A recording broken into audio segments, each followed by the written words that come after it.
It was Jose Altuve giving the Astros some separation from the Marlins as he mashes this 3-run homer in the 8th. The Astros go on to win it 9-4, snapping their 3-game losing streak.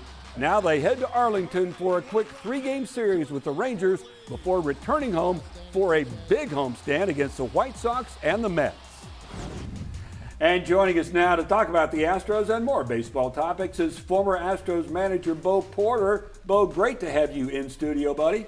I tell you what, I'm excited to be here. Thank you guys so much for bringing me on. It's always great seeing you.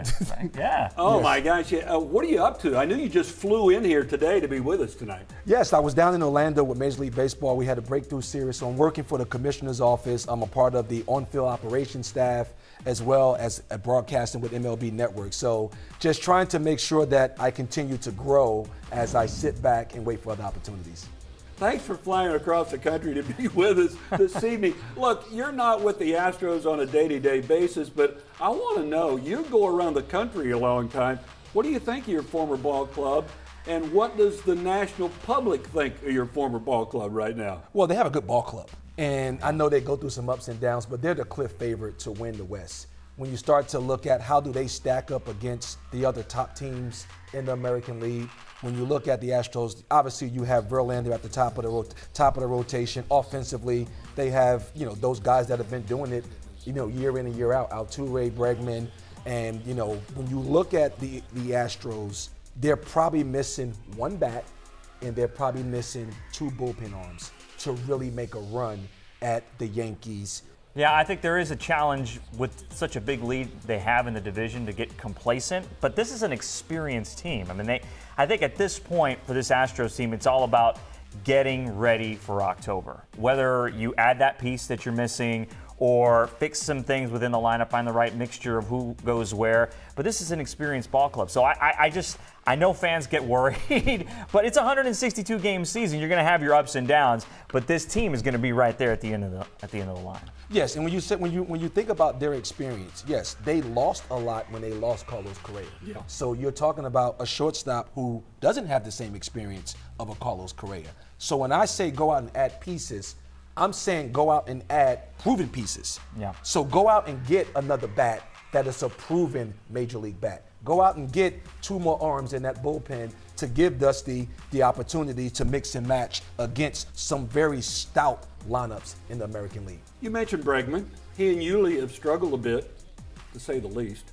But Breggy is still, I think he's 11 straight games he's been on base. I mean, the guy, he has a great eye, but I think sometimes you just need to, hey, if it's 3 inches outside, just take it the other way. What do you make of the inconsistent hitting by the Astros? And are you concerned about that? They bounced back today. Yuli got some hits. Breggy got hits. But is that just part of baseball? That's baseball.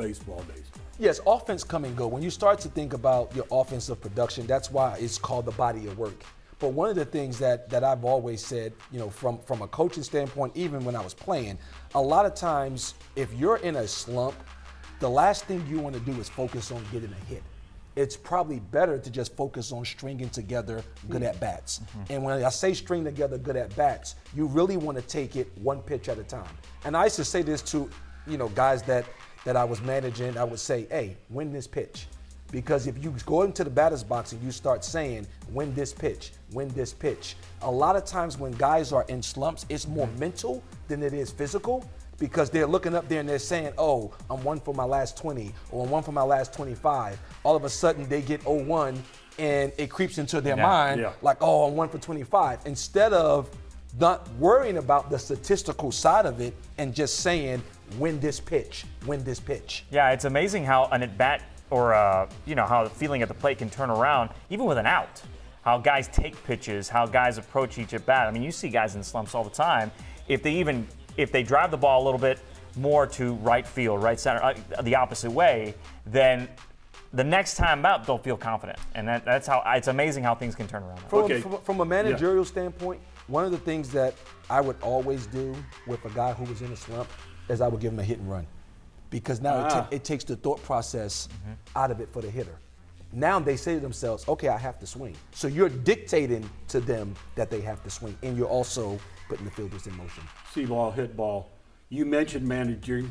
How about managing? Are you going to get back into this? I know you enjoy working for Major League Baseball. You do the MLB broadcast, MLB Network. You got your academy going, but we're going to see you back in the dugout.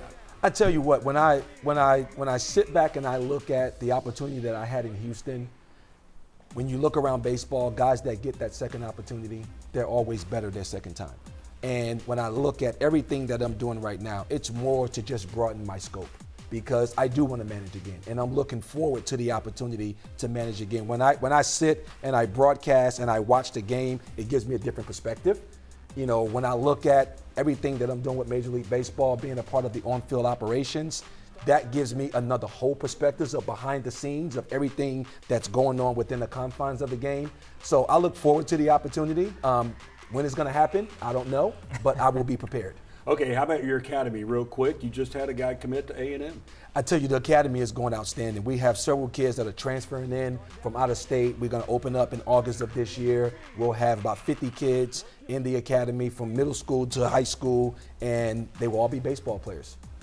All right, Bo, thank you so much for making the cross-country trip to be with us tonight.